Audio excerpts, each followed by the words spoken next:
guys, welcome and welcome back to Randomly Random. I am Bwame, your internet bestie. Today, I bring you another real story from TikTok. A young lady shares how her auntie unalived both of her parents. But there's a twist. I came across this story about 2 days ago. This lady just created a TikTok account and she has already amassed over 120,000 followers from this real story she's sharing with others. And so we are jumping on the bandwagon, of course. As usual, feel free to share your thoughts in the comments, but please be respectful. Get comfortable and let's dive straight into the story. This is a story of how my auntie unalived my parents, not physically, but mentally and emotionally. So before I get into the story, I do want to say that I have some receipts and some pictures that I will be inserting throughout this video. So let's start. So both of my parents were born and raised in Ghana, and they initially met, in Ghana in the early 80s. And when they first met each other, I remember them both telling me that they instantly fell in love with each other. So fast forward into a few years, something happened in Ghana. I'm not really going to get into all of that, but something happened in Ghana and my mum and dad wanted to relocate and, just start afresh because Ghana wasn't the same Ghana that they grew up, knowing. So luckily enough for them, well, that's what they thought. My mum had two older sisters. I'm going to call them Sister 1 and Sister 2. So Sister 1 decided to send them an invitation letter to invite them down to London. So that's what they done. So everything went through, their documents went through, and they proceeded to go to London. So they arrived in London September 1986. They've moved in with Sister 1. And, when they touched down London, first thing that they done was do up tourism. So, they went to central London, went to Buckingham Palace, Trafalgar Square, etc., etc.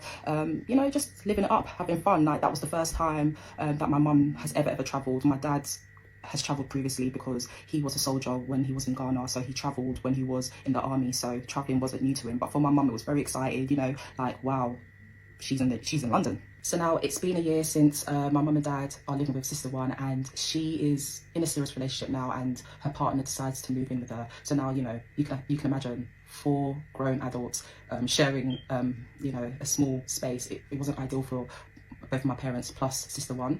So Sister 1 and my mum and dad decided to, ask Sister 2 if my mum and dad can move in with her, because it was literally just her and her daughter at that time. Now she has 4, but at that time it was just her and her daughter. So Sister 2 was like, yeah, why not? Come and move in with me. So my mum and dad moved in with Sister 2. So things were going well, Sister 2 and my mum catching up, everything's going well. By the way, guys, I'm not going to be saying Sister 1, Sister 2 anymore because Sister 1 is now out of the picture, and I will just be saying my auntie or my mum's sister so that you don't get confused. So now my mum and dad have been in London for a while now, just over a year, and they're starting to get a bit bored now. Obviously, when they was in Ghana, they was always busy. Like I said, my dad was in the army, so he was always on his feet. My mum didn't really work, but she would accompany her siblings and sometimes go to the farm, so she was always busy. So, it was a big culture shock for the both of them, I would say. So yeah, they decided to have a talk with my auntie and see if they can start work. So they had that conversation with my auntie, and the first thing my auntie said is, basically my auntie laughed in their face first and said, do you know what it takes to work in London? And obviously they didn't know none the wiser, and she said, you are illegal immigrants and you don't have the status to work in the UK, so if you want to work you would need to require documents to work. So obviously my mum and dad were oblivious to how they can obtain all of that, and Wait, so how were they living in London? Okay, so probably they went on a visitor's permit or visa, and then they needed a work permit to be able to work there. Probably that's what she means by they were illegal immigrants living in London. Let's continue. Of getting fake identities in order for them to work. So now the names that they used to work, they weren't actually fake, they were actually real people. So the name that my dad used was my mum's older brother's name because he already had his status within the UK.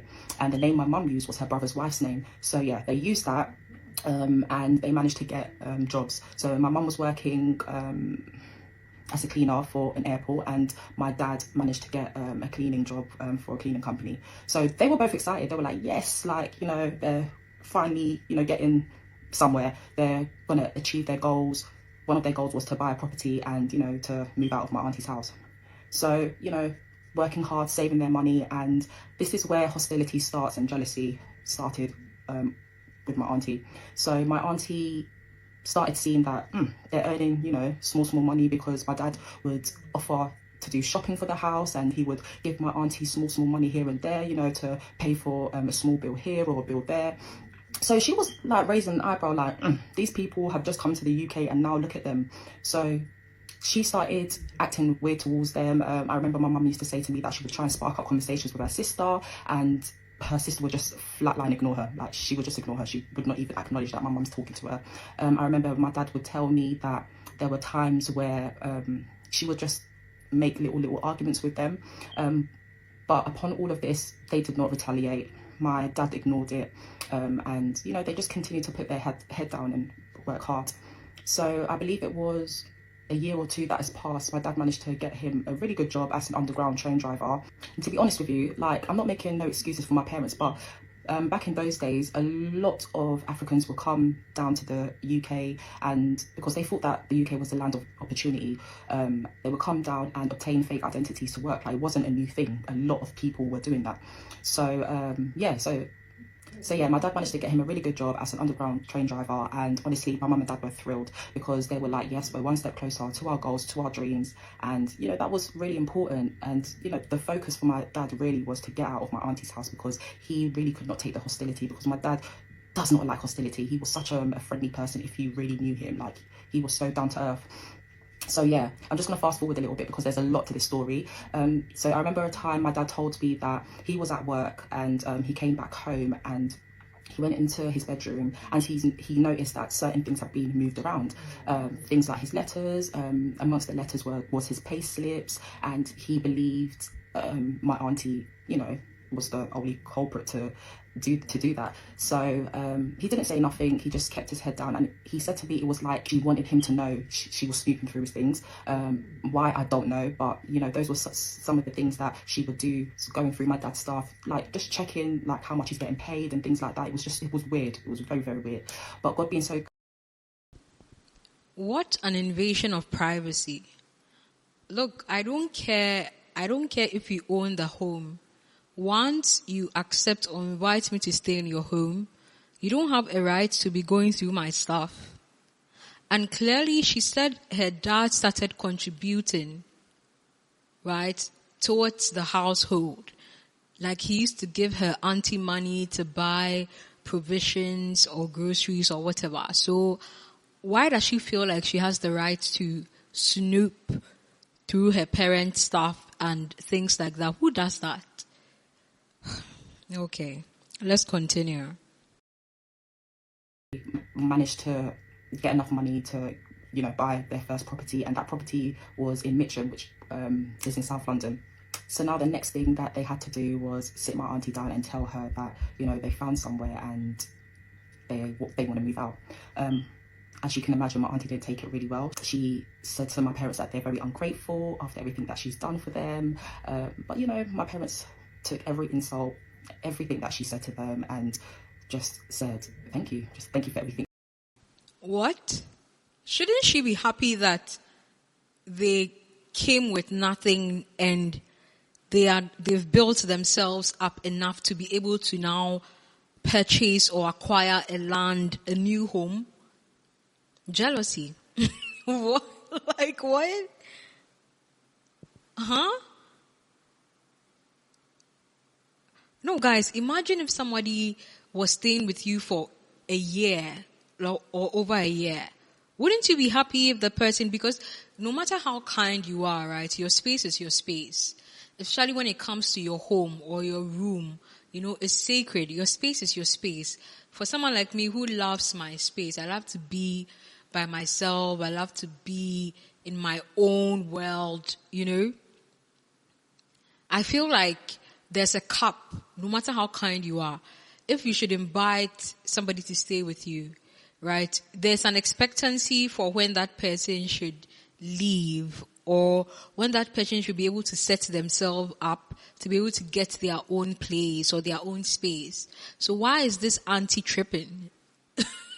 Like, what? She doesn't want them. This clearly shows that saying. People want you to do well, but they never want you to do better than them. People want you to do well until you start doing better than them. And then there's a problem. This is quite a long story time because there are 4 parts. So let's continue and see what happens. Oh, and I also have a question. Like, since they were using other people's names or other people's papers to live in London, how were they able to acquire the land? Did they purchase it in their own names? Like, that's a question that popped up, but that's just by the way. Let's continue. Deuces. So they left and, moved out and started their life, Now they've achieved getting their property. The next step was to start a family. So my mum and dad were trying, very hard to conceive, and unfortunately my mum suffered. Oh, I'm sorry to stop it, but that is one thing I love about this story, that her parents didn't start giving birth and taking up the space of this aunt. There are some people that don't even have enough for themselves and then they want to have a family. I love the fact that her parents waited for them to get their own space, their own home before they started thinking about even having children. Because imagine if, because they were already living with her auntie who had a child who now has 4 children, so she says. Imagine if they started having children living with her auntie, she would have been more pissed. There would have been more hell, Let's get right onto it. Before she actually conceived me. So now she's pregnant with me. They're ecstatic. They're happy. Everything's going, right in their lives right now. So at this point, my parents and my auntie have not spoken. They do not speak. They've literally just gone their separate ways. That's it. So yeah, fast forward, my mum's, at the last stage of her pregnancy. So she's in her 3rd trimester. And, one day they're chilling at home and my dad said there was a massive knock at the door, like boom, boom, boom. And his heart just stopped. He was like, we're not expecting anybody. Like, no one really knows where they live. So he was scared. So he literally got up. So as my dad was about to open the door just literally pushed him back. And who was it? It was police. So police were like, it's police, we're looking for Francis Pons, police, whatever. And then my dad was scared. He was like, oh, it's me, like, what's going on? So the police was like, oh, Mr. Rapong, you've been arrested for, dishonesty, obtaining a property by deception or something along them lines. I can't really remember what it was. But my dad was so scared. He was frightened. My mum, heavily pregnant, was in tears, like just scared. They were both scared. So as the police officer was about to take the handcuffs and put it on my dad was like, whoa, wait, let's talk about this. Let's try and resolve this. But no, the police officers was not having none of it. And they literally slammed my dad down. And as the police officer slammed my dad down, he sprained his arm and he sustained a few injuries as well. It was really, really hectic for my parents. So yeah, both my parents were arrested, for that charge. And they were both taken away to prison. So my dad was taken to that Wormwood answers my Scrubs, question. and my mum was taken to Holloway female prison, and I believe that closed down in 2016 actually. So yeah, my dad spent 6 weeks at Wormwood and my mum spent 3 weeks at Holloway. So whilst they were in prison, my mum and dad used to always write to each other, especially my dad. My dad used to write to my mum more, checking on her well-being, checking on the pregnancy, how I'm doing. Mind you, my mum was a month away from giving birth because she was in prison in October and gave birth to me in November. So, yeah. You can tell her parents were really in love. Like, wow. Like, and I don't know about the system outside. Like, pregnant women, I know that a criminal is a criminal. You get me? But shouldn't pregnant women be like taken to a hospital, especially when she's in the last month of her pregnancy? Like, isn't there something like a prison hospital where she can stay instead of being in a jail or a prison itself? Let me know if you're educated on it. Educate me. I feel like it's strange that a pregnant woman is arrested, especially one who is in the last days of her pregnancy, is arrested and put in a prison cell for 3 weeks. I don't know. I don't know. It just, something about that feels uncomfortable to me, you know? But yeah, I guess a system is a system. Let me know in the comments. Do you know anything about, you know, the universal judicial system or the prison system and how pregnant women are taken care of or how they should be in your country? Let me know in the comments. Let's continue. Happening whilst my mum was in a vulnerable state, so you can imagine her state of mind. You know, even my dad, like, not getting to physically hold his wife, talk to his wife, you know, see the development, the growing of the bump, even though it's the last trimester, like every little thing counts. So yeah, in one of the letters, my dad wrote to my mum and said that he found out who was behind all of this, because basically my mum and dad managed to get lawyers when they were in prison. And my dad's lawyer obviously had to get all the witness statements and stuff like that for the case. And the first witness statement that, you know, was handed to the lawyer was my auntie's statement. And the lawyer relayed this information back to my dad and told him all the names that was involved. And yeah, my dad was in shock. He was in utter shock. So in the letter, he tells my mum that so-and-so was behind it, meaning my auntie was behind it, due to her jealousy of them purchasing the house, and he would never ever forgive them. Like, he would never ever forgive them. But not only that, my auntie got others involved, and those others were, you know, friends. My parents thought they were their friends involved, so it was like a little ring of them, and my auntie was the ringleader. So yeah, it was very, very devastating for my parents to know that, you know, my mum's own sister could do this to her and her husband. Not only that, but my dad managed to get, you know, my auntie's witness statement. I would insert it in this video, but the only problem is it is very, very old. Like, the writing, you can't really see the writing. It's all faded. But yeah, but I do have it. I do have it. So now at this point, both of my parents' mental health were declining, especially my mum's, and, you know, things were just getting worse and worse. And my mum, 3 weeks came up and my mum finally got released, and literally a few days later my mum gave birth to me. And I'm gonna end it here. Stay tuned for part 2, where I'll go into more detail. Guys, what do you think of part 1 so far? Share in the comment. Jealousy can do a lot of things. You know, I feel like so far, I get it. But let me just be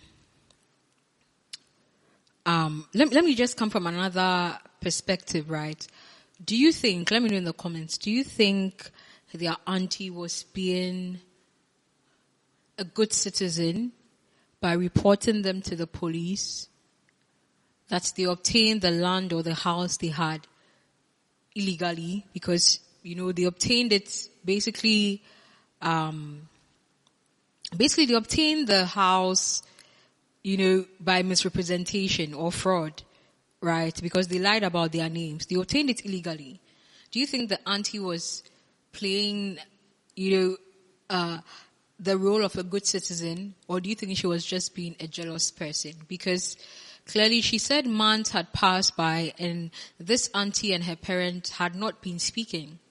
So how come, like, all of a sudden, within her mom's last trimester, police is knocking on their door because they have this complaint, and how do the police verify this? Probably that means the auntie provided receipts to the police, right? But let me know. I'm just playing the devil's advocate. What do you think so far? Because we don't know this family, okay? This is just a story that this beautiful young lady, and should I say her skin is 10 on 10, okay? Her beautiful dark skin, 10 on 10. But yeah, that's besides the point. This is just a story about her family she's telling us, right? So let's dive into part 2 and let's see how the story unfolds. But share your thoughts in the comments. What do you think so far? Where do you think this story is leading to? Let's continue.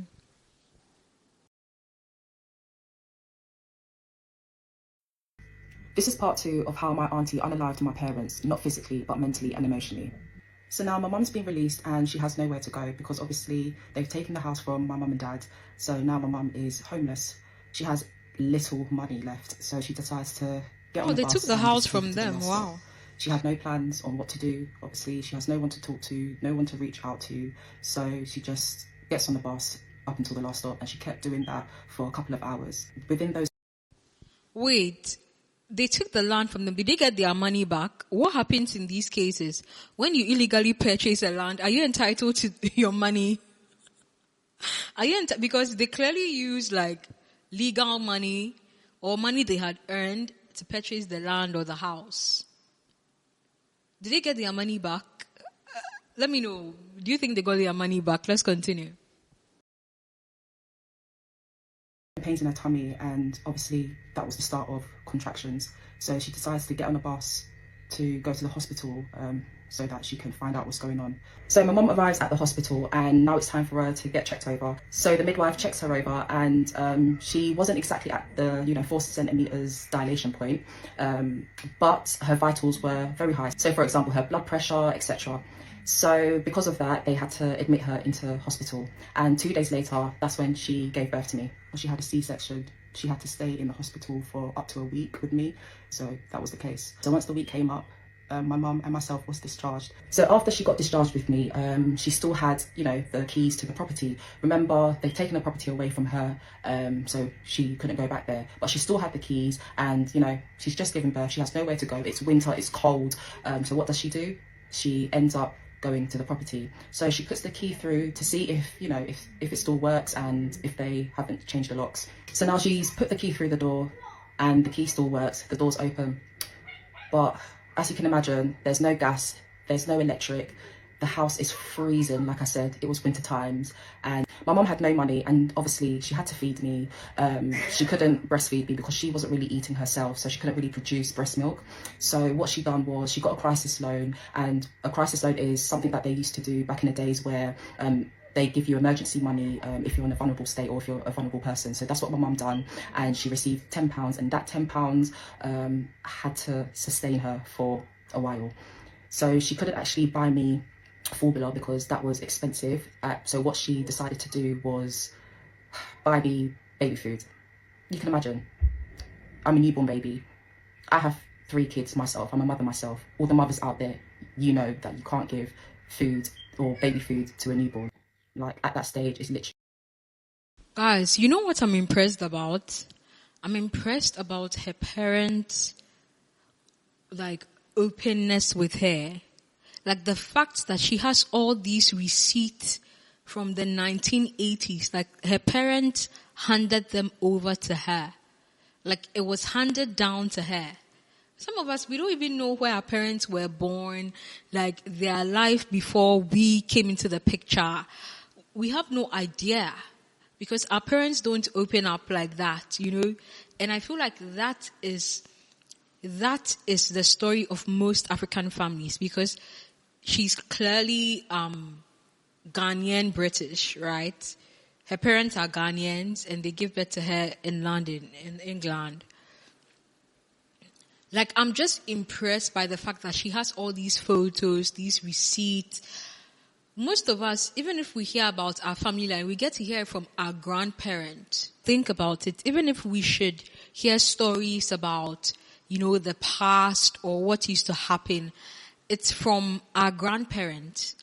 Those of us who are lucky enough or who were lucky enough to meet our grandparents, we heard certain stories from our grandparents. But even with that, some of them didn't have receipts, some of them didn't have photos and things like that. I'm just so impressed by the fact that she's providing all these receipts from 1980s, receipts of her mom, buying her baby stuff, and receipts of the letters her father wrote to her mom when they were both in prison. Like, it is just impressive to me. I'm just like, wow, her parents must have been so in love and must have been so organized and so future thinking, forward thinking, right?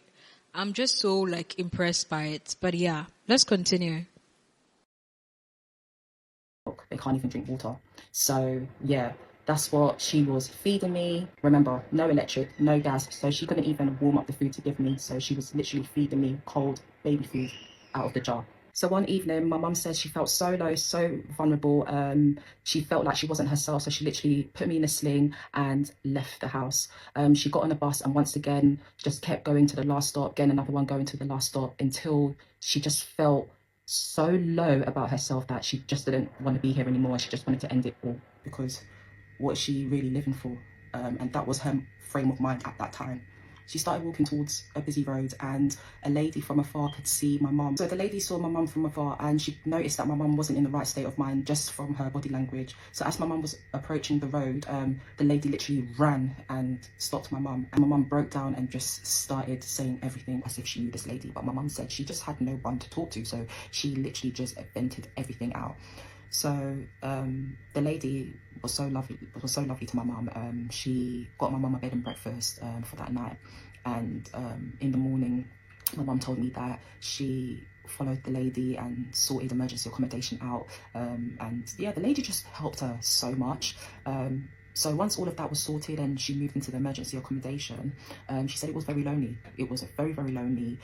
She was so scared. She had no one to talk to. But luckily enough, my dad's lawyer found a way to communicate with my mum. I'm not sure how though. I don't remember my mum telling me how that happened. But the lawyer found a way to communicate with my mum, and my dad and my mum got into communication again. So a few weeks later, my dad was released from prison and he joined my mum and myself at the emergency accommodation. So now they are back to square one. Things are just looking so low for them, so dark for them. And honestly, my dad was a fighter, but honestly, that took a lot out of him. And that's when the beginning of him not having trust for people started. So yeah, they was building their life slowly. I'm just going to fast forward a little bit because there's so much to this story. But yeah, they were building their life slowly. So from emergency was temporary accommodation. I believe it was the second temporary accommodation that we had is when my mum and dad gave birth to my brother. And after that, we moved into our permanent. I believe I was at like 11 or 12. I can't really remember the age that I was when we settled into our permanent accommodation. But yeah, we finally settled into our permanent accommodation. And that's when my parents were like, listen, no more bad luck, no more negativity. We're gonna strive and we're gonna do it. And that's when my dad decided to go back into education and study to become a mental health nurse. So my dad, achieved that, and he started as a mental health nurse. I believe he started in 2005. Yeah, I believe he started as a mental health nurse in 2005. And once again, my dad is a hard worker, so he put his head down, working hard, just trying his hardest to get back on track. So now things are looking up, and my dad is sending money back home to Ghana and building his property out there, because obviously his retirement plan is him and my mum retire and go back to Ghana and just live life. So he was sending money home back to Ghana and getting his house built, and he built a lovely 5-bedroom bungalow in Ghana, which was one of his biggest, proudest achievements that he done. So yeah, I believe my auntie got a whiff of this and was extremely upset. She was angry the fact that my mum and dad have managed to pick themselves up. My dad's built his 5-bedroom bungalow back home. He's also helped my mum's family, build their family house. So all of that was raging inside of her. Doesn't her auntie have anything better to do with her life? This was over 15 years. Over 15 years later. And this auntie had still not moved on from her jealousy. That means what? She was like monitoring them, keeping tabs on them. What was happening? And guys, bear in mind that this is her mom's blood sister. Her mom's blood sister. Oh. Her mom's blood sister. Like what? I have 5 sisters. I can't imagine any of them being so jealous about my progress that like they are doing everything in their minds to stop my progress, or what? They hear of my success and they are boiling. Like what? Does she not have anything else to look forward to in her life? Does she not have anything else she is like working towards in her life? She is fighting for. in her life? Why is she so fixated on her sister's family? This is crazy. This is crazy. May this sort of jealousy, may this sort of sibling rivalry, may this sort of family dynamics and relationship never find us. Oh, may it never find us. Because what? This is just pathetic. Honestly, this is just no. Actually, around this time, my mum started having little symptoms here and there, and unfortunately she got diagnosed with end-stage kidney failure. I believe that was around 2008. So then my mum started to have treatment, which is dialysis, 3 times a week for 4 hours. So it was draining. And I remember my dad would, encourage my mum, the pep talk, whatnot, but you could see in his face that he was also worried, but obviously he tried not to show this. So yeah, my mum was going through a tough time. Me and my brother saw my mum go in and out of hospital. Obviously I was a teenager around that time, so I wasn't really coping with all of this too well. So I would try my best to stay out as much. My brother was like 7 years younger than me, so he had no choice but to stay at home. So he witnessed a lot of my mum going in and out of hospital. So it was an all day, and usually my mum calls back home to Ghana to speak to her family, especially her niece. So this niece, her mum is my mum's older sister. That's another sister of my mum's, but she passed away a few years ago. So yeah, she called, was speaking to her niece as usual, but then this conversation was kind of different. So my mum's niece suggested that she would love to donate a kidney to my mum, and honestly my mum was overwhelmed. She was shocked. Someone loves her so much to donate a kidney. She was honestly so overwhelmed. They have a really good relationship because my mum and dad looked after her growing up, and my dad also put all of her kids through school, was paying their school fees, so they really had a strong relationship. My mum's niece called my mum, called my dad. She even changed her surname to my dad's name, Opong. So there was a lot of love there. So my mum and look at the vast difference between her mom's older sister and her mom's other sister. Look at the vast difference. It tells you that it is not really necessarily about the conditions you grew up in or the environment you grew up in. It's about the person. It's about the person, the nature of the person, the heart that person has. Look at the vast difference. Her mom's older sibling is so loving, so caring. She wants to even donate her kidney to her mom. And then there's this other sister who lives in London that is literally a vulture, who is hooked, trying to sabotage their lives, trying to make their lives unbearable in London. Just look at the difference. Life, so sad, so sad. She didn't give an answer straight away when she spoke to my niece that day, but what she did say is that she would speak to my dad and then, come back to her about it, and also she does need to discuss this with my niece's mum as well. So now she's gone away and started discussing this with my dad. My dad was very hesitant. Would you blame him, considering what my auntie done to him, So he was very hesitant, but my mum spoke him around, and in the end he accepted and went with it. Then they also spoke to my cousin's mum, and she gave the thumbs up and was like, yep, she accepts.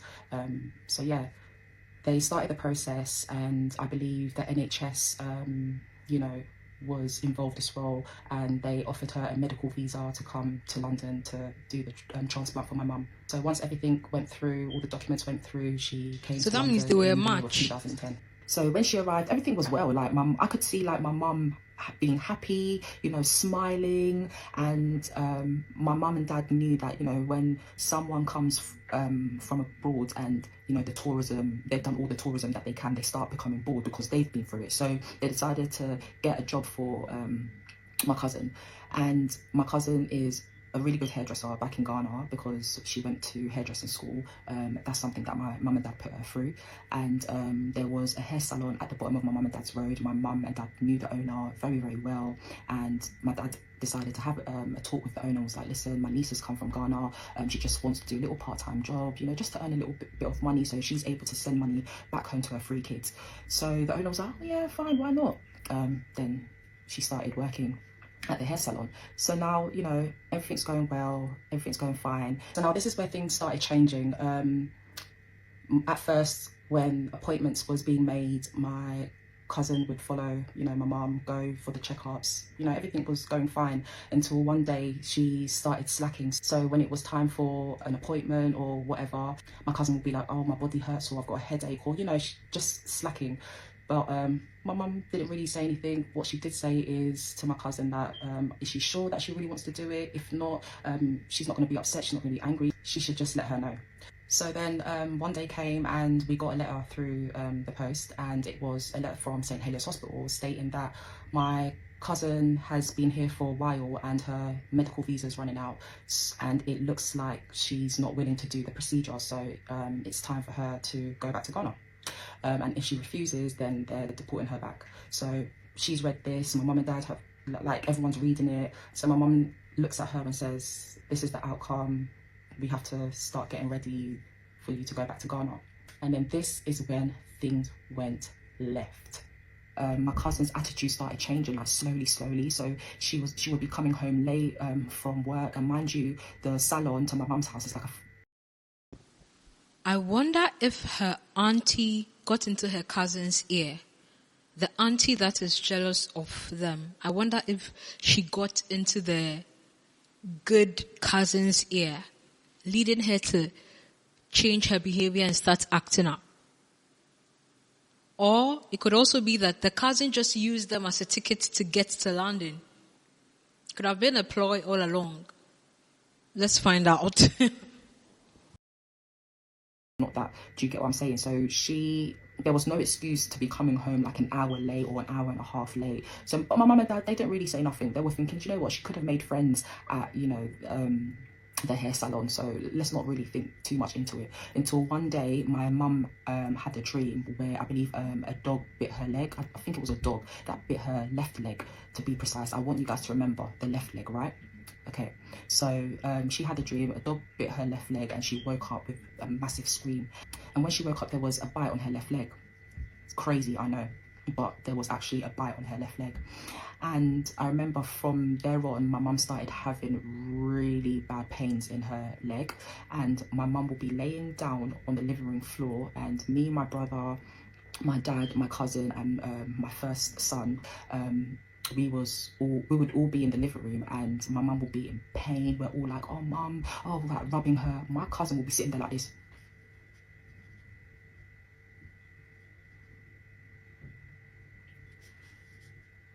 No flinch and nothing. She wouldn't even acknowledge my mum like she was in pain. Nothing, guys, honestly. So anyways, that would happen. And then one day now, it was time for her to come home from work. An hour turned into 2 hours turned into 3 hours turned into 4. By the time we blinked, it was 12 midnight, 1 o'clock in the morning. She's nowhere to be found. In that time frame, my dad has gone to the salon like 5 times. Do you get what I'm saying? And the people in the salon are saying, oh, she left time ago. Like, she left time ago. Anyways, now we've all gone to bed, woken up, she's still not back. So my mum and dad now are getting worried because obviously she's in She go to their auntie's house. My mum house. and dad are calling around, panicking. No one knows where she is. Things aren't looking good. So now I'm going to fast forward a little bit. So a few months, I believe it was like 7-8 months down the line after my cousin disappeared, it was me and my dad and my son at home. I was literally washing my son's bottles. Wait, so they never found the cousin. Did they report it to the... Look, I'm jumping ahead of myself, but what? And the mom had a dream that a dog bit her left leg and she woke up with a bite on her leg. What in the spiritual realm is going on here? What is going on here? What in the spiritual traditional realm is going on here?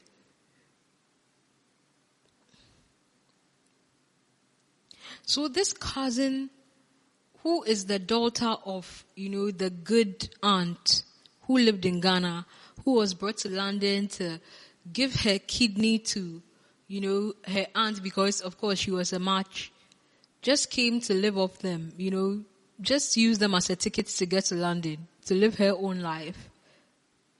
I wonder what, her mom was saying during this time. Because remember that this is the cousin, or this is the child, this cousin is the child of the good aunt who lives in Ghana. I wonder what her mom is saying, or her mom said, or if her mom knew what was going on with her child. And in my mum and dad's house, where the kitchen is, there's a window, and that window you can see outside. So I could see people circling my dad's car. It was 2 men and 1 woman, just circling my dad's car, just, looking very suspicious, but they wasn't in uniform or anything. They were in their own clothes. And then I saw that they started approaching the front door. So as they were about to approach the front door, I called to my dad because my dad was upstairs getting ready for work. So as I was saying, "Oh, Dad, there's a few people circling your car," the doorbell went. So as I went to go open the door, they were like, "Hi, we're looking for Francis Opong." And I'm like, "Oh, who are you?" And they were like, "Oh, is he in?" And then I'm like, "Daddy, someone's looking for you." So he's come down the stairs now, and they're like, "Hi, are you Francis Opong?" And he was like, "Yeah, I'm Francis Opong." And they were like, "Sir, you're under arrest for and human trafficking of body parts." And honestly, I just wanted the floor to swallow me whole. Anyways, I'm going to end it here. I'll be dropping part 3 soon, so stay tuned. Thanks. Wait, so the cousin that they couldn't find was raped and unalived, and they charged her dad with the rape and the human trafficking of body parts? Is that what is happening here? That was a bombshell I wasn't expecting. That just went left. Guys, I told you there'll be so many twists and turns in this story. I told you. There'll be so many twists and turns in this story. Let's dive into part 3. I think part 3 is the longest part. Let's dive in, see what happens, and get more context of this story, because what? This is part 3 of how my auntie unalived my parents, not physically, but mentally and emotionally. So after my dad got arrested and put in handcuffs, I literally was walking around like a headless chicken, shaking. And I remember they said something into their radio, and I just see a police van pull up and put my dad in the car and literally go off. So I was like, what in the is going on? So then I've got my phone, I've managed to, calm myself down, and I've called my mum. At this time, my mum, she was at dialysis. So I've called her and I've told her everything, and she's panicking. She's like, "Oh my gosh, what? Who would have accused Daddy of doing this?" It was crazy. So anyways, now I said to my mum that I'm going to come down to the hospital, and then after her dialysis treatment, we go to every police station near us and try and get to the bottom of this. So I've put my son in his jacket, I've got myself ready, and we've gone to the hospital to go meet my mum. So met up with my mum now, and we've gone to each and every police station that we can think of near us, and no one is telling us anything. We don't know where my dad is. We're literally just panicking, and my mum was like, "You know what, she's tired." And I could understand, because she's literally just on a 4-hour treatment of dialysis. She hasn't rested. I've just thrown this in her lap. So yeah, we went home, and we was just waiting for hours and hours. Then the key, we heard it turn, and my dad just looked so deflated. He looked like I don't know. Yeah. It was hard. It was really, really difficult, seeing my dad looking like that. So yeah, he's come in now, and my mum's instantly said, "What's going on? What happened?" And then my dad was like, "So-and-so," meaning my mum's niece, my cousin, is the one that has accused me of this. And honestly, the silence in that room was heavy. It was very, very heavy. And then I remember thinking in my head, like, why would she do that? Like, why? What on earth would come over after everything my parents has done for you, your kids? Why on earth are you going to do that? Anyways, now, so the next day came and my dad was getting ready for work.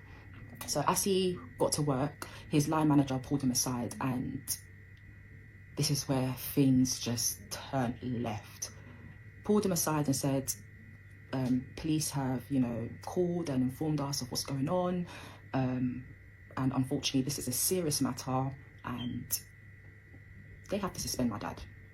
So my dad was gutted. He was devastated. He couldn't understand why this was happening. So he's been suspended now and things are not looking good. He's having meetings with his work, and his work is saying that unless, he's found not guilty, he's not coming back to work. So, yeah. And, going back and forth to this. I thought it was innocent until proven guilty. This time they turned it around. He was guilty until proven innocent. What? This is so sad. Again, we don't know this family. We don't know because I know things really happen in families, right? There have been many cases where we hear that, a dad was molesting a child in the home, or an uncle was molesting a child in the home, things like that, right? But obviously, she's telling this story from the end, and so we know that all these things that her dad was being accused of are not true, because she's telling the story because she already knows the end of the story. You get what I'm saying? False accusations can go a long way to really destroy people's lives. Lies, false accusations can just harm people, even regardless of the fact that he was demoted to an admin from his clinical duties. He was demoted to an admin. Even if he's, exonerated or he's proven innocent, he won't get back all those months of a pay cut he suffered, all the harm to his reputation, the defamation, his name being dragged in the mud, in the dirt. He can't come back from it. And I'm sure that these things affected him even more mentally than physically, It affected him financially. It affected him mentally, the mental abuse of it all, the emotional drain of it all. Let's see what happens next. Courts. It was a lot. It was a lot. And I remember my dad saying to me that one time when he was on his way to his court hearing, he saw my mum's sister, yes, my auntie. He saw her standing at the entrance of that court. He put 2 and 2 together, and that 2 and 2, it equaled what? 4. He said, what? He said, this is making sense now. This is all making sense. Anyways, now, he was going. So we have our answer.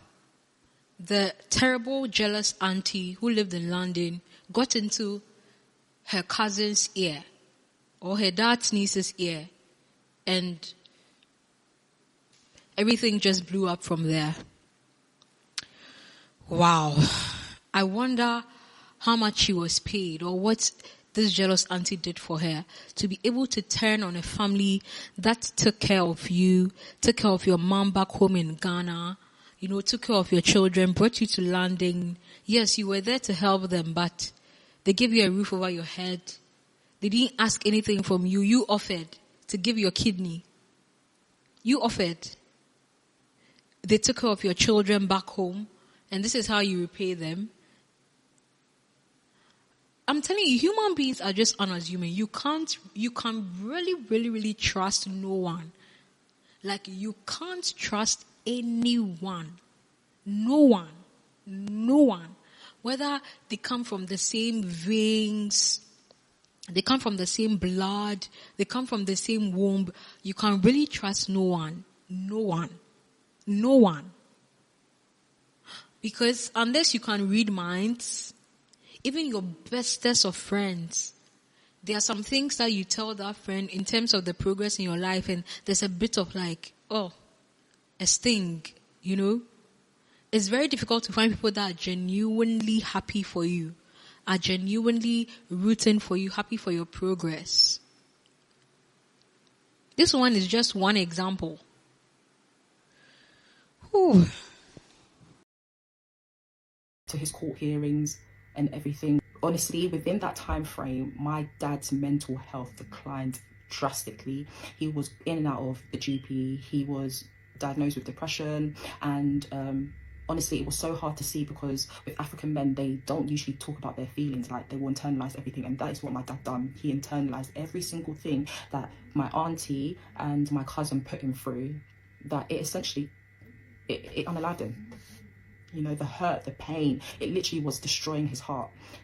So anyways, now, after, fighting this case, the case was dismissed. My dad was found innocent. Thank God, because every time my cousin said that my dad her, he was at work, or he was either picking up my mum from dialysis. You see how God works? Because the police had to get all of his work schedule, timetable, every single footprint of my dad. They had to get it. And none of it was equaling to what my cousin was even saying that was happening.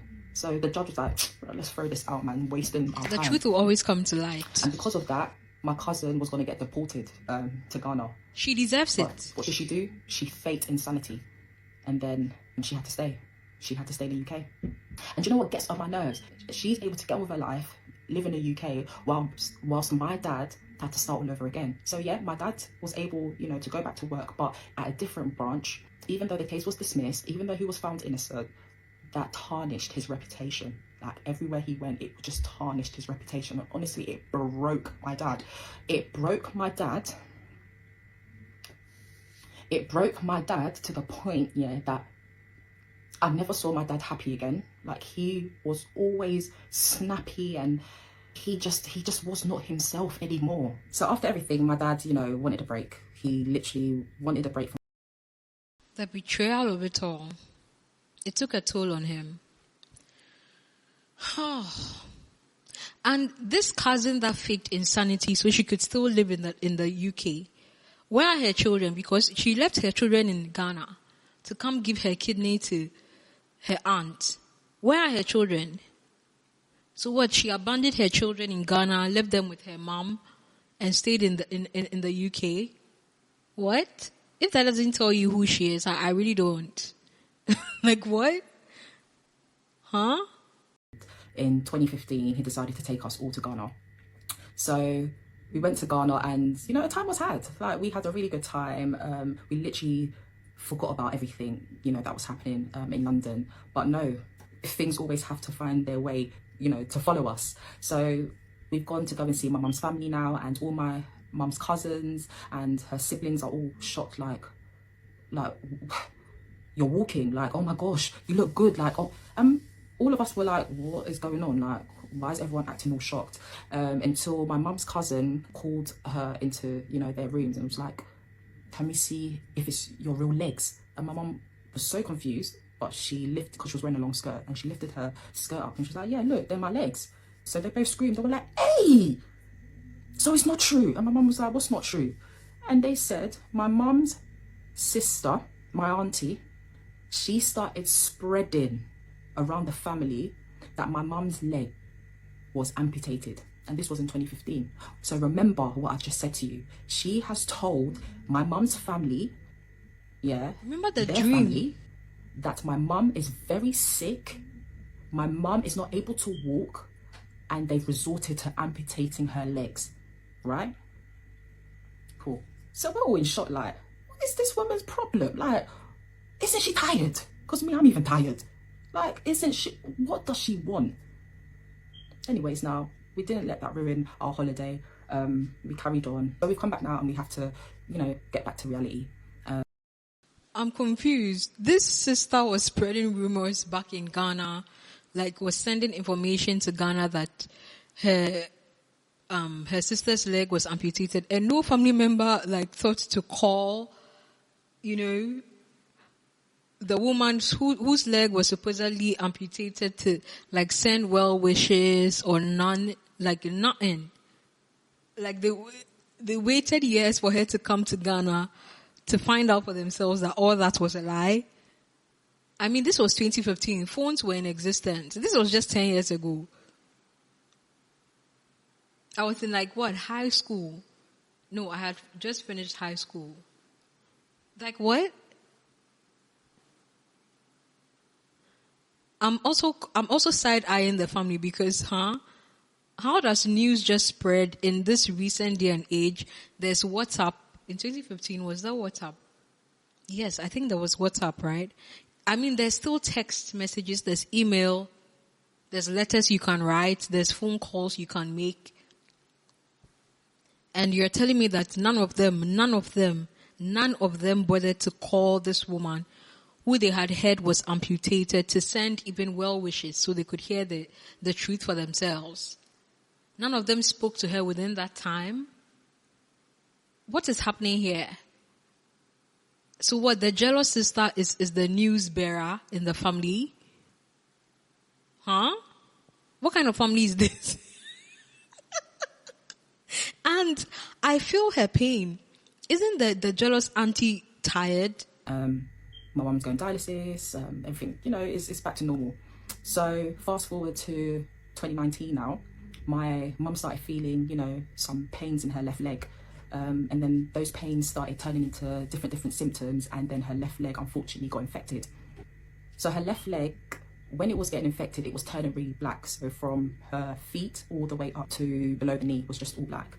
And obviously the doctors was like, listen, it's either we amputate your leg or you will lose your life. And I remember the first thing that came to my head when I heard the amputation was 2015. Auntie said amputation. Oh my gosh, so many things was just going through my head at that precise time. I was shaking. I was like, what? Anyways, so yeah. And guys, remember her mom had a dream that her left leg a dog was biting her left leg. Like in 2011 or so. And then she woke up with a literal bite on her left leg. And then fast forward to 2015, she goes to Ghana and people are shocked that she's walking because her jealous, envious sister who lives in London with her has spread false information or false news that her leg has been amputated. And then fast forward to 4 years later, 2019, her leg is really going to be amputated. What in the spiritual realm is going on here? What? What is happening? What is happening? Who? Chills. Like I got chills, literally. When she started connecting the dots, I also started connecting the dots. I'm like, what is happening here? Amputation, and they amputated her leg below the knee. So after the operation, things was meant to go well, but unfortunately there was still some infection left around the knee area where my mum's amputation happened. So now they've had to cut above the knee. So now they're doing a second procedure above the knee. And this is where the doctor pulled my dad aside and was like, sir, listen, this is a 50-50 chance because, this is, it's dangerous. Like, we're amputating the same area again, twice, if that makes sense. So, I remember my dad, me, my brother were in the corridor. My dad was worried, the colour in his face was all drained, we was just all nervous. But at that time, all I just kept thinking of was 2015 amputation, auntie, 2015 amputation, auntie. That's all that kept coming to my head. So anyways, my mum's second procedure went really well, thank God, and she started her rehabilitation process, and that was so hard. Imagine seeing your mum being able to now being disabled. It was just, it mentally messed me up around that time. It was so hard. And then my mum having to relearn everything again. W to her mom, shout out to her mom. And her parent,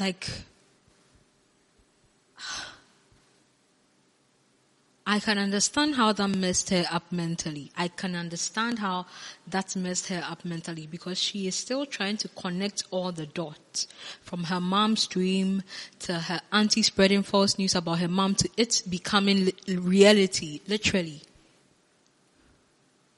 What? Oh, wow. Trying to process her new life, or it was so difficult. Like my dad having to try and pick my mum up now and put her in her wheelchair or move her from her wheelchair to the bed. Like it was just so much on my dad, like so much. But my dad was such a trooper. He never gave up and he stuck with my mum. Like he done well. He done really, really well. But yeah, so fast forward once again. Shout out to her dad too, because wow. New normal life now, or should I say we're all as a family trying to get on with our new normal life, helping out our mum, trying to sort things out. So it's the year 2020. You guys know what happened. It was COVID, the whole world went into lockdown and no one was allowed out. So I remember all I was doing was watching documentaries. I was literally hooked on documentaries, right? And there was one particular documentary that I watched and it literally made me start thinking and reminiscing about family and to my cousins, meaning my auntie's children. So I decided to send a DM to my boy cousin. So I've sent him a long DM, just telling him that. Let's pause it and read. It says, "Hey cuz, it's been so long. I've just finished watching a documentary and it's made me think really deep about life. How can I have cousins in this country and not even speak to them? Life's too short.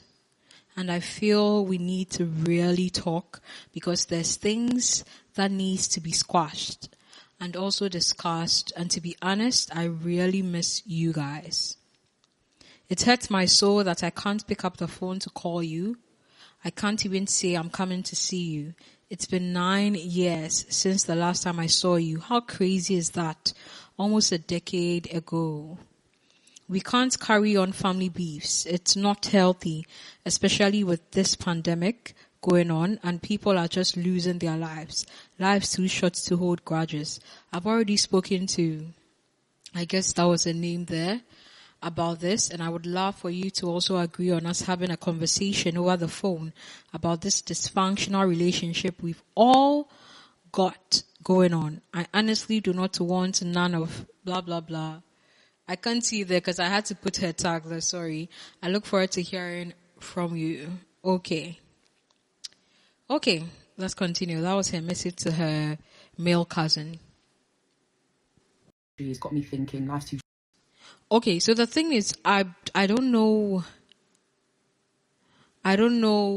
if this male cousin is her jealous auntie's, okay, I guess it's her jealous auntie's son, because she clearly stated, I live in the same country as you and I can't even call you. And by this time in 2020, she was living in London. So I'm guessing it's her auntie's cousin, her jealous auntie's son.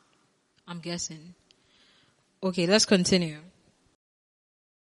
Etc. Right? He responds and the conversation's flowing, and then he. Okay, so her cousin responds, "Hello, Christabel. Nice to hear from you. I've changed my number to Dash, by the way. My old name does not exist. So call me Dash." Oh, wow. "Inform mom, dad, and Elvis. Yeah, I'll set a date for a Zoom call after this lockdown." Okay. So he changed his name. I wonder why. Does he not want to be associated with his jealous, envious mom? Anyway, let's see. Maybe we'll find out the story behind that. Okay, and then she says, thanks for responding back. I'll definitely let them know about your name change." Okay. Also, I've reached out to Dash about this previously in the past, and she did say she will get back to me, but I didn't hear anything back. Setting a date for a phone call after the lockdown. I hope you do, because I really want this to get sorted. Yeah, that makes sense. Thank you once again for responding. That means a lot. And he responded with like a power to you emoji. Okay, let's continue. Get back to me with a date where we can all have, a Zoom meeting to sort things out. So, we left it on a positive note, so I thought, and I'm still waiting till this day for this Zoom meeting to happen. I understand why it was a Zoom meeting. She's still waiting till this day. We are in 2025. We are in June of 2025. Today is June 4th. At least the day I'm recording this is June 4th, 2025. Huh? And this Christabel, this lady, started posting her story on June 1st, 2025 on TikTok. She literally just opened a new TikTok account, as I said, and has started sharing the story, and she's already amassed over 120,000 followers, because people can really relate. Like, there are so many dysfunctional families out there. I couldn't even believe it. I thought my family was dysfunctional, but look, there are levels to it, I guess. Like, no shade to anyone out there, but like, that's the reality. Whew. But now we don't need to be doing Zoom meetings. Like, I'm not living 6 hours away. Like, we're literally minutes apart. Do you understand? But anyways, that's another story. Wait, now they live minutes apart? She's been waiting for this meeting for 5 years. Interesting. So around that time too, I sent the same message I sent to my boy cousin to my girl cousin. Okay, so let's read the message she sent to her girl cousin. I'm guessing the sister of this man. Hey girl, hope you're doing okay. Where do I start?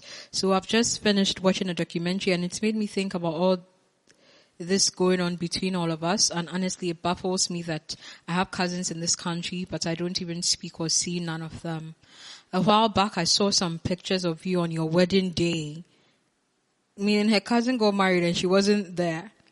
And I just cried to my mom saying that I should have been there. It broke my heart. I just want all of this to be sorted. With all this pandemic going on and people losing their lives, we should be repairing our relationships, because life is too short. Why are we letting our older generation disputes jeopardize our relationships?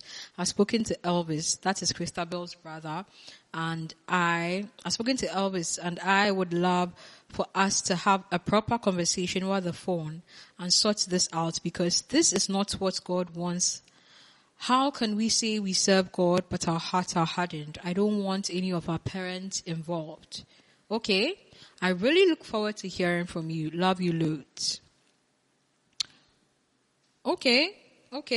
So she is clearly taking the step forward, right? Because she wants to break that generational sort of thing. She wants it to end with them. So she is opening up the conversation, right? So that a discussion can be had.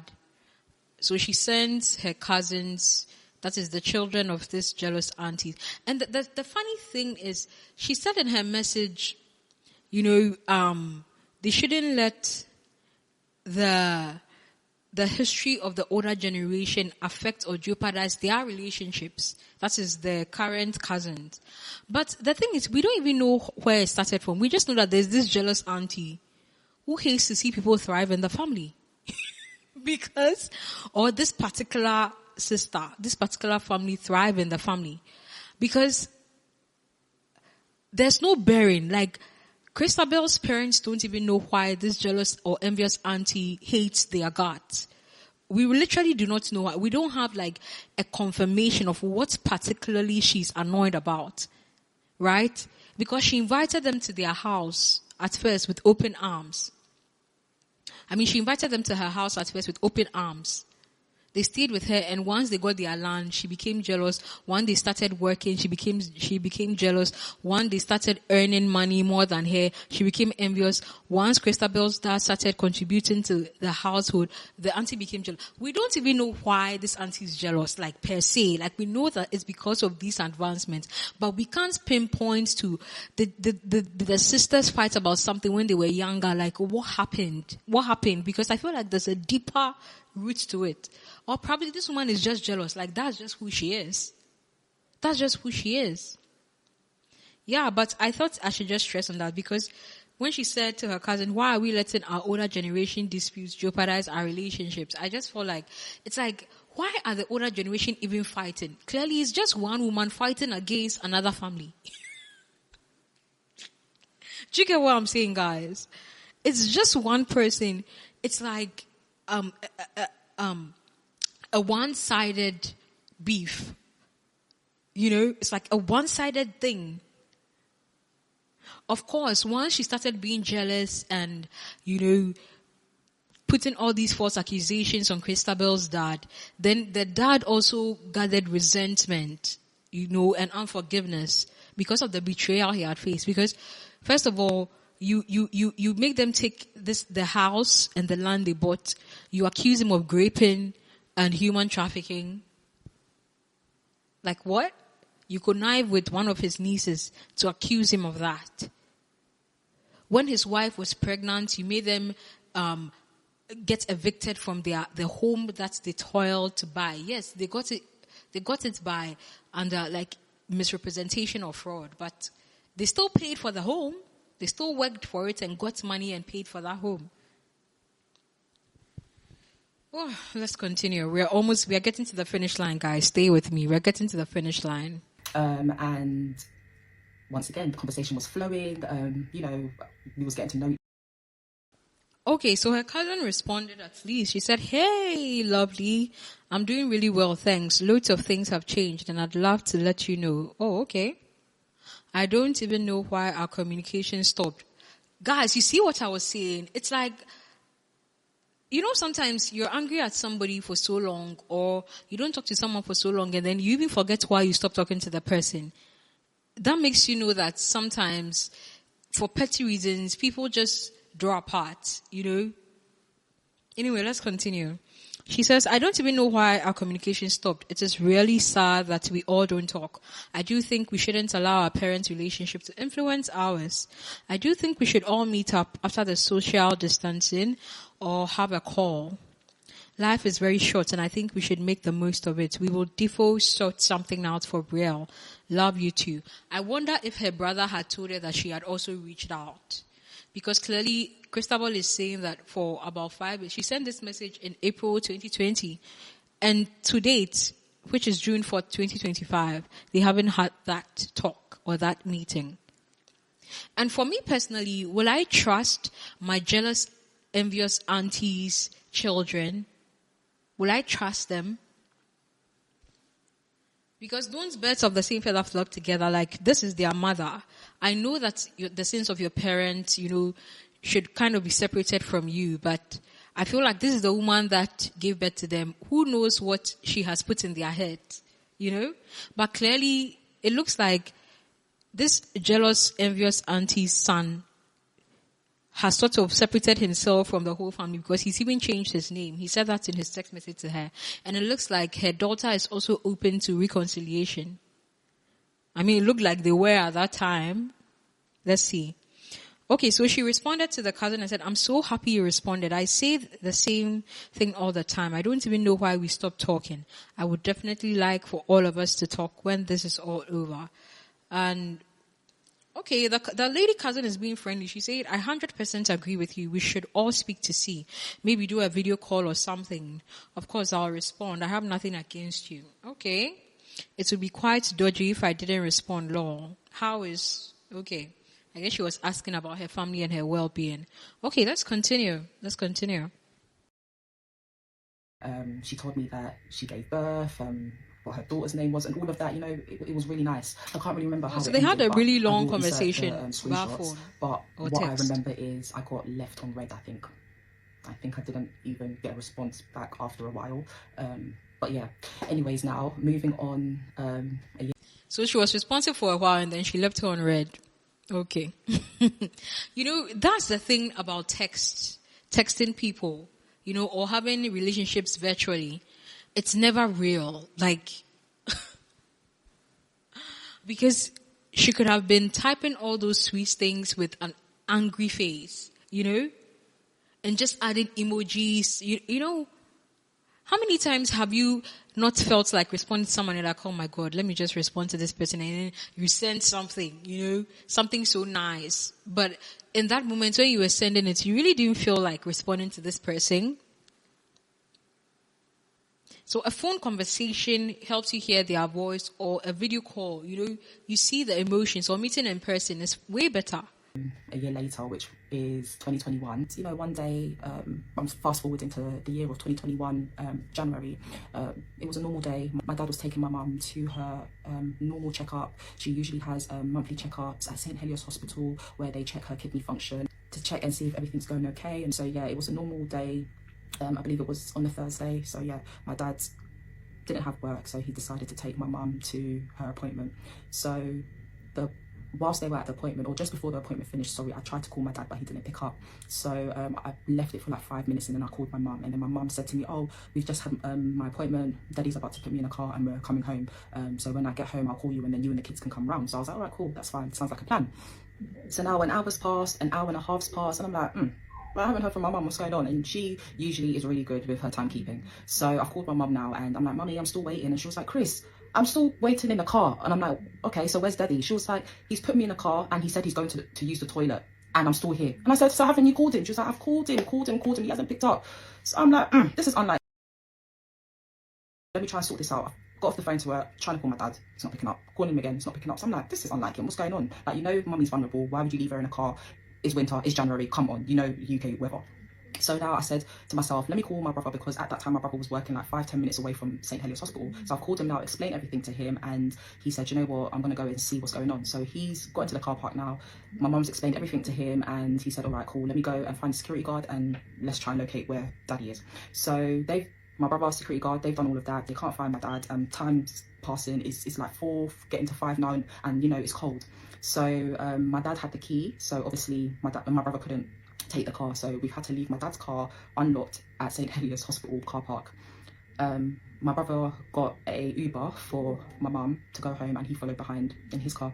So now they've got into my mum's house now, and I've literally met them there because I live a road away from my parents' house at that time. So I've gone to meet them now, and we're all confused. We're like, what happened? I'm even saying to my mum, Mummy, like, are you telling me the truth? She's like, Chris, what have I got to lie about? So anyways, now time's passed. This is just like when her cousin just disappeared out of the blue. I wonder where her dad is. Like, had he had a heart attack and fallen somewhere, or what was happening? Had he been arrested?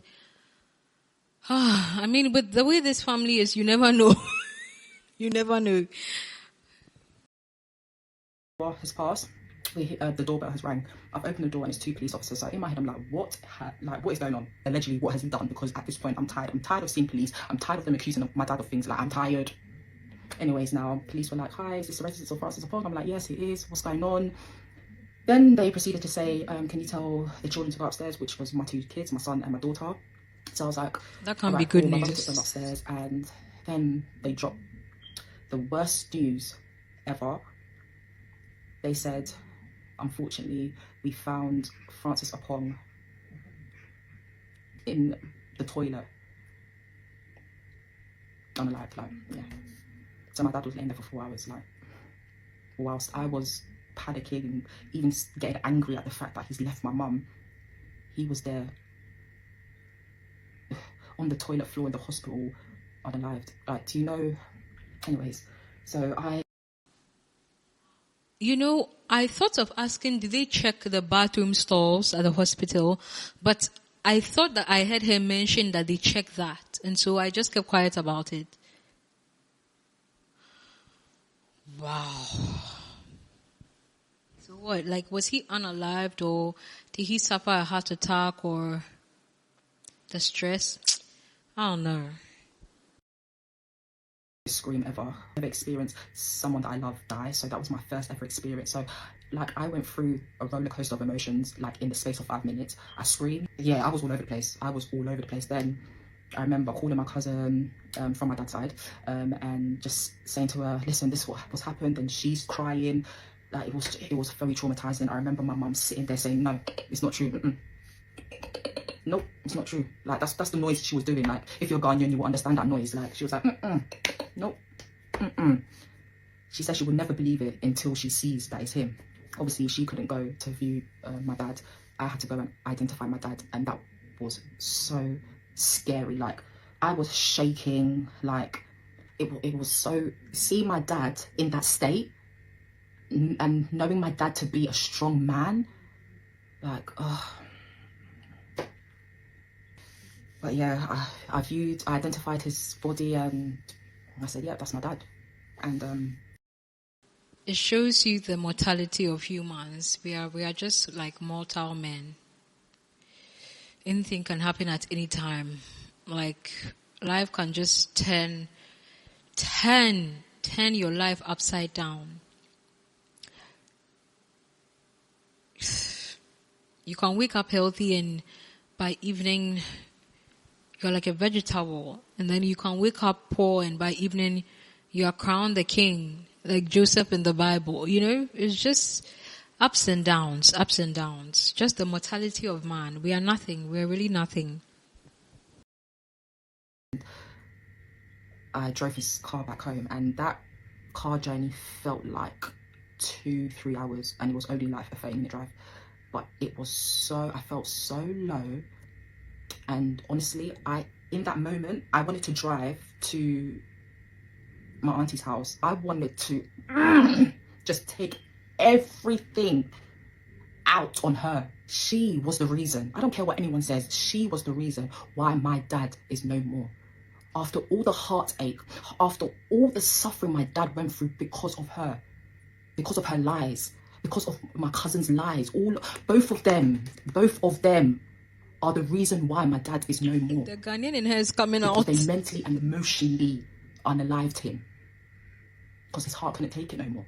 So the week of my dad's passing, I was going through his things, like his paperwork and just stuff, to start arranging things for the funeral. And then I came across like a massive pile of, receipts, stories that, that he's been telling me throughout, my life. Oh, so that's how she got the receipts. And then, emotions were starting to build up within me because obviously everything that my mum and dad have been telling me, I'm now seeing it in front of me. And yeah, I was upset, I was angry. So I decided to send a message to my girl cousin, and I said to her, listen, I'm just so disappointed in you and your siblings and how you guys are just managing this whole situation. All me and my brother want is just for us to meet up and just talk things through and just be grown about this, This is not our beef, this is our parents' beef, and it's ridiculous that we've taken this on.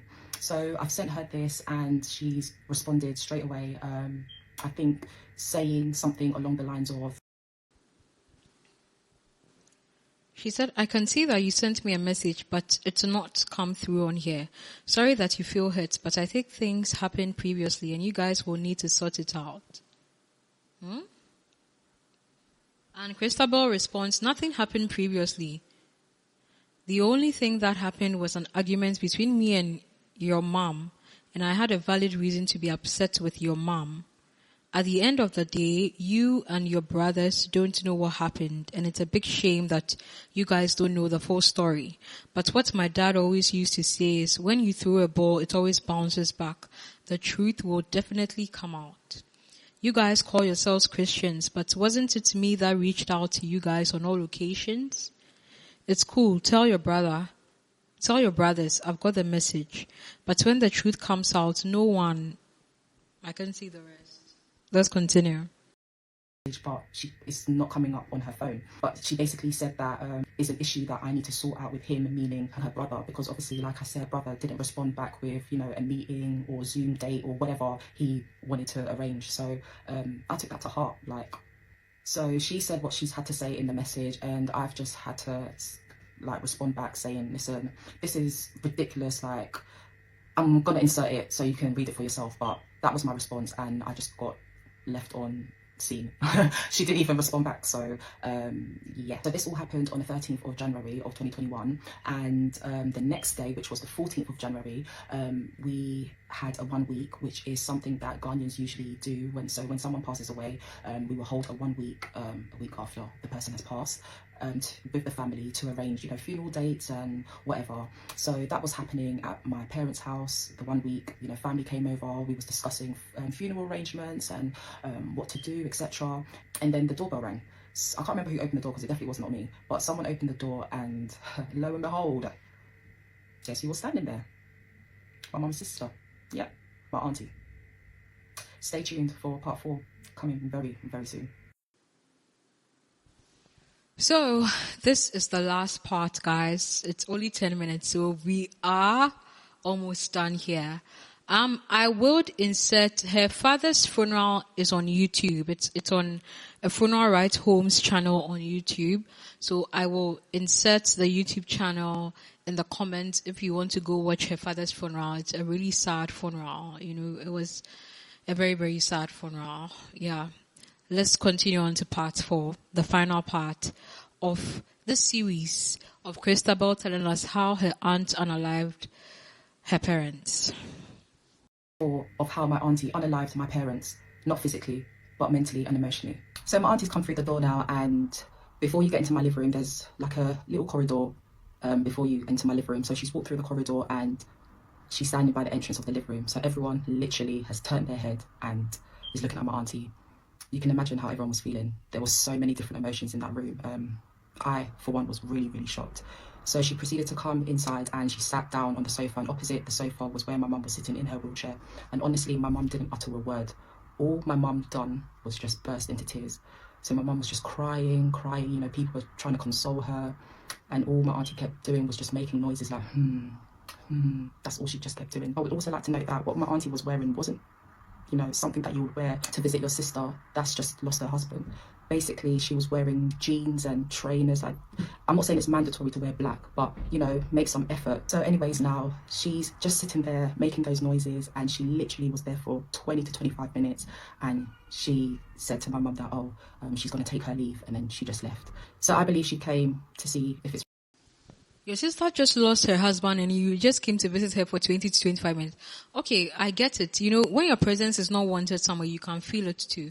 And I don't even think the family would have wanted her to stay that long. So yeah, she should even leave. She should go. She should go. And guys, I wanted to ask you, what do you think of the fact that her sentiment about the fact that her auntie is the one who caused her dad's death? Do you agree? Do you disagree? Let me know your thoughts in the comments. Let's continue. Has passed away, and she got her answer, so she left.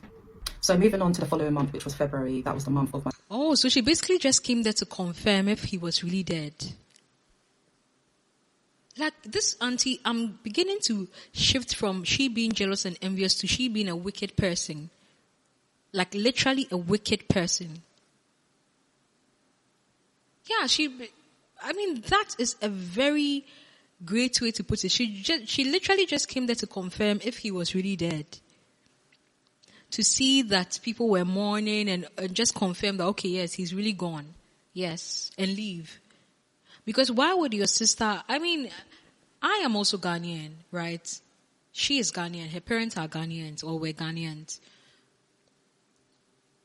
When your sisters or when your siblings' spouse dies or child dies, you don't go spend just 20 to 25 minutes there. People literally live in the same home for like 1 week. Because this person that just lost this family member or this husband, this child, whatever, will need food, they'll need encouragement, they'll need support during this time. Like, family members literally cook and bring it over. Like, what? She came with jeans. And no comment. My dad's funeral. It was a really, really tough month. So before the funeral directors were so amazing, you know. They allowed my mum to come and say her last goodbyes to my dad because, like I said previously, she wasn't able to view my dad's body. So I'm going to insert the picture of my mum, you know, saying her last goodbye to my dad. And that was so hard to watch because at that precise time, all that was going through my mind is all the conversations my mum and dad used to have in presence of me and my brother, of their plans and their goals and ambition to, you know, their retirement plan and them going back to Ghana. And yeah, man, yeah, it was hard. It was so hard. It was so hard. Like, honestly, seeing my mum processing all of, you know, what was going on. But anyways, we gave him the befitting funeral that he deserved. That day was so beautiful. It was so, so beautiful. So we buried my dad now, and you can only imagine how hard it was to get back, you know, to our normal lives. Seeing my mum trying to cope without my dad, it was so difficult because my mum and dad were together for nearly 40 years before he passed.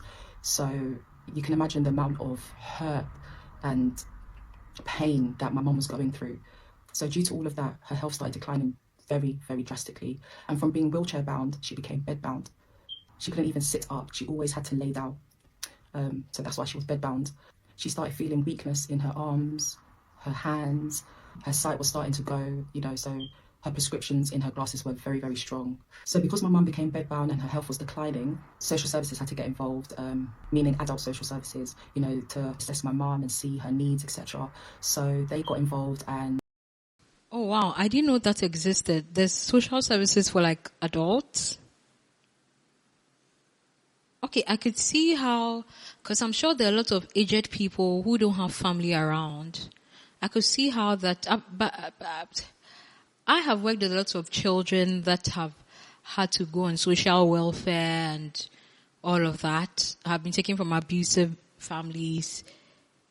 Because I used to work for an anti-human trafficking firm, but I have never heard of adults being catered for or to by social services. I think that's a good thing. Wow. I've learned something today. Said that my mum needs 24-hour care because of the extent of, her condition. So carers were allocated to my mum morning, noon and evening on rotation. So they would come and help my mum in the morning or help my mum get ready for dialysis, and then transport will come and pick my mum up and take her to dialysis and so on and so forth. So that was happening until one day my mum got really, really bad. That means her mom was on dialysis for years. Yes.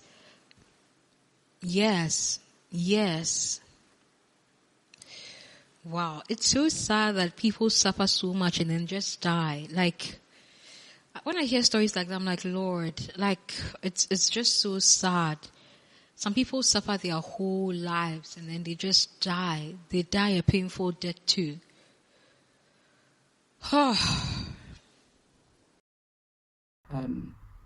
In her back, and I believe that was due to her being bedbound, because at that point she was literally in one position, so you can imagine the damage that was doing to her body.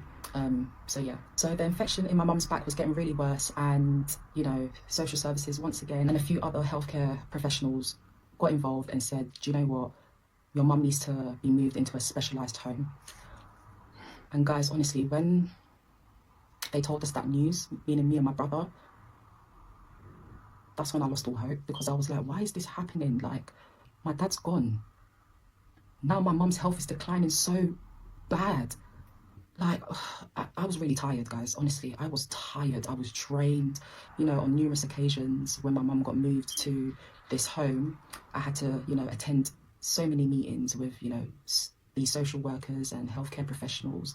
So whenever we would be in these meetings and they would show like my mum's condition, so like pictures, and explain like what my mum is going through and stuff, it would just take me back, to everything my mum and dad endured in the hands of my auntie and my cousin.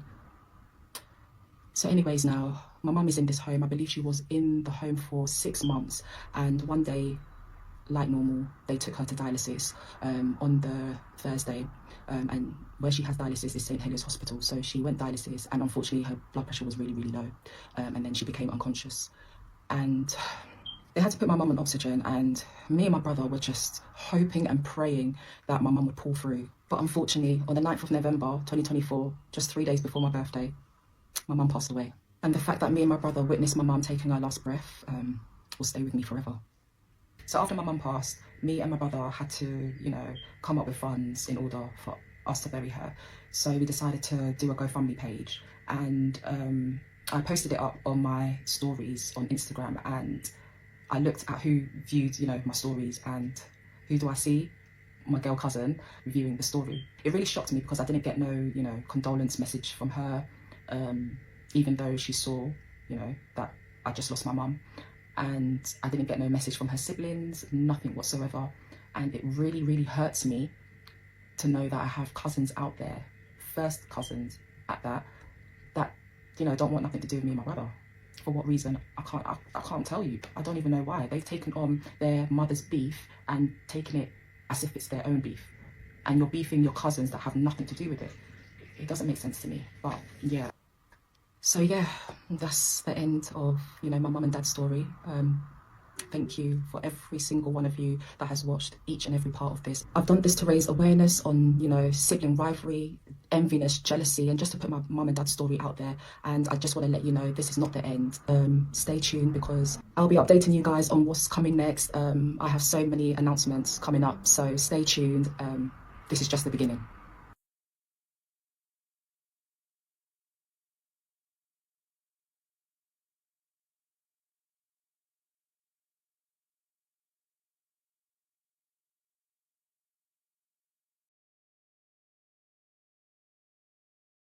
Guys, that brings us to the end of Christabel's story. What do you think? Share your thoughts in the comment. If there's any updates, if there's any response from any of her cousins, I will be sure to report it on here, okay? But let me know, what do you think of this story? Do you have any family rivalry, you know? Do you have stories of your own? Share in the comments. What do you think of this story in general? What do you think of her auntie? What do you think of her family? What do you think of the hurts she's still harboring? Let me know. Do you have any advice for her? Do you have any words of encouragement or kindness for her? Let me know in the comment. Please remember to be respectful as usual. Once again, I am Bwame, and this has been Randomly Random, where we react to any random thing the internet throws at us that we think is interesting enough, you know, to react to. Thank you so much for sticking around with me. Please do like this video, comment on this video, share to create awareness. Like she said, she's sharing her story to create awareness on family disputes, you know, sibling rivalry, jealousy, envy, and all of that. Okay. Until next time, don't forget to subscribe. Bye, guys.